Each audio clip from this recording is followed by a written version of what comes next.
Toyota's electric crossover enters 2027 largely unchanged after last year's dramatic overhaul turned the once-forgettable BZ4X into a genuinely competitive EV. With no major redesign expected, the 2027 BZ carries over its improved range, faster charging, and sharper pricing. But it's still not perfect. Here's the breakdown. The most significant improvement to the BZ lineup is its substantially increased range. For 2026, Toyota introduced a larger 74.7 kilowatt-hour battery that pushed the EPA estimated range to 314 miles on the front-wheel drive XLE Plus model. That figure puts the BZ firmly in the same conversation as segment leaders. Edmunds independent testing actually exceeded the EPA estimate, with a test vehicle covering an impressive 331 miles on a single charge. The all-wheel drive versions deliver 288 miles for the XLE and 278 miles for the Limited, while the base front-drive model with the smaller 57.7 kilowatt-hour battery offers 236 miles. For a compact electric SUV that started life with mediocre range figures, this represents a genuine leap forward. The 2026 overhaul brought more than just extra range. It brought genuine hustle. All-wheel drive models now produce a combined 338 horsepower from two electric motors, a full 50% increase over the outgoing BZ4X. That translates to a 0 to 60 miles per hour time of 4.9 seconds, transforming what was once a sluggish EV into something with legitimate urgency. The front-wheel drive models also received a bump to 221 horsepower. Car and Driver noted that the all-wheel drive version feels a lot quicker and more eager than before, with power now comparable to rivals like the Hyundai Ioniq 5 and Volkswagen ID.4. If you opt for the stretched BZ Woodland variant, the performance is even more startling. 375 horsepower and a 3.9-second sprint to 60 miles per hour, matching the acceleration of a manual transmission Toyota Supra. The BZ rides on Toyota's eTNGA platform, which was designed specifically for electric vehicles to maximize cabin space. The result is a genuinely roomy interior that pampers rear-seat passengers with abundant legroom and shoulder room. The flat floor, a benefit of the skateboard-style EV platform, eliminates the transmission tunnel that intrudes into the cabin of gas-powered vehicles. Motor Trend praised the lovely and comfortable cloth seats with a smart shape that makes them quite supportive. The BZ offers 27.7 cubic feet of cargo space behind the second row and 56.9 cubic feet with the rear seats folded. For families hauling kids, gear, or both, the BZ delivers where it counts. Toyota made a smart move by equipping the 2026 BZ with a North American charging system port, giving owners direct access to the Tesla Supercharger network. This is a game changer for EV ownership. The Tesla network is widely regarded as the most reliable and extensive fast charging infrastructure in North America, and having native access without clunky adapters removes one of the biggest anxieties of EV road tripping. The BZ also supports plug-and-charge capability, which allows automatic authentication and billing at supported stations without juggling multiple mobile apps. Under ideal conditions, DC fast charging can take the battery from 10% to 80% in approximately 30 minutes. The included dual-voltage charging cable also enables Level 2 charging at home without additional hardware. With a starting price around $40,000 for the front-wheel drive base model, the BZ undercuts many of its electric SUV rivals.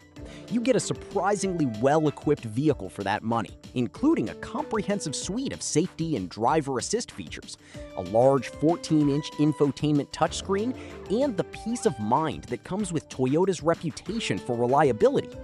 Motor Trend called it good value for a vehicle that's vastly improved in key areas, power and range. When you stack the BZ against competitors like the Tesla Model Y or Hyundai Ioniq 5, the price advantage is difficult to ignore, especially for value-focused buyers who want an electric SUV without breaking the bank.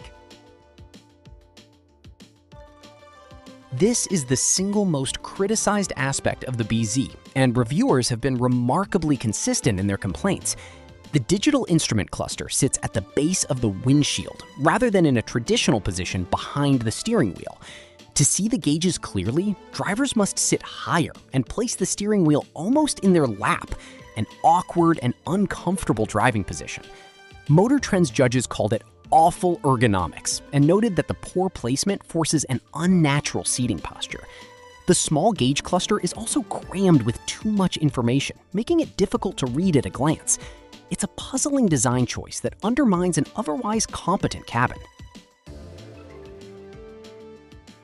One-pedal driving has become a hallmark of the EV experience, allowing drivers to accelerate and decelerate using only the accelerator pedal through aggressive regenerative braking.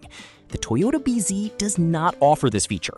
Instead, drivers must use the brake pedal for full stops, which feels dated compared to competitors like Tesla, Hyundai, and Kia that have made one-pedal driving a standard and beloved feature. While the BZ does offer adjustable regenerative braking via paddle shifters, it doesn't provide the seamless, intuitive experience that many EV buyers have come to expect. It's a missed opportunity that makes the BZ feel less technologically advanced than it should be. Unlike most dedicated electric vehicles, the Toyota BZ does not have a front trunk, commonly known as a frunk.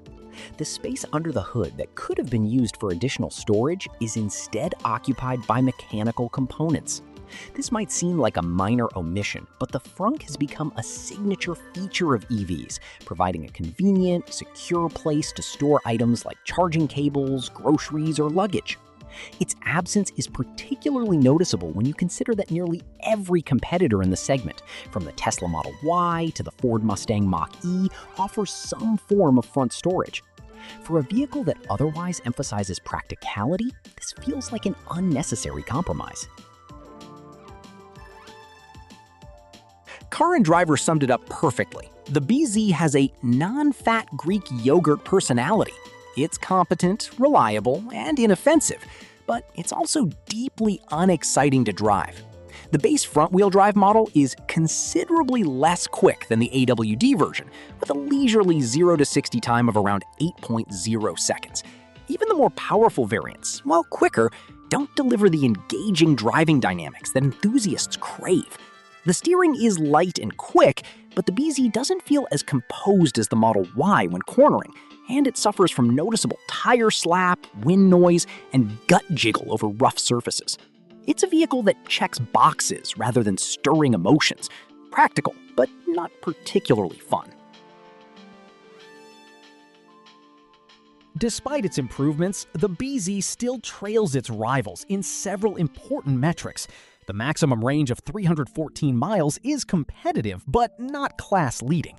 The Tesla Model Y offers up to 357 miles, and other competitors frequently exceed 300 miles with more headroom.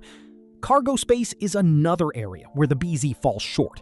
The Model Y has significantly more rear legroom and cargo capacity. Charging speeds, while improved, are merely adequate rather than impressive. And the BZ's off-road pretensions, particularly on the Woodland variant, are more cosmetic than functional. It lacks the suspension articulation needed for serious trail work and is better suited to gravel roads and campground access than rock crawling. In a crowded EV market where every brand is pushing boundaries, the BZ too often finds itself playing catch-up.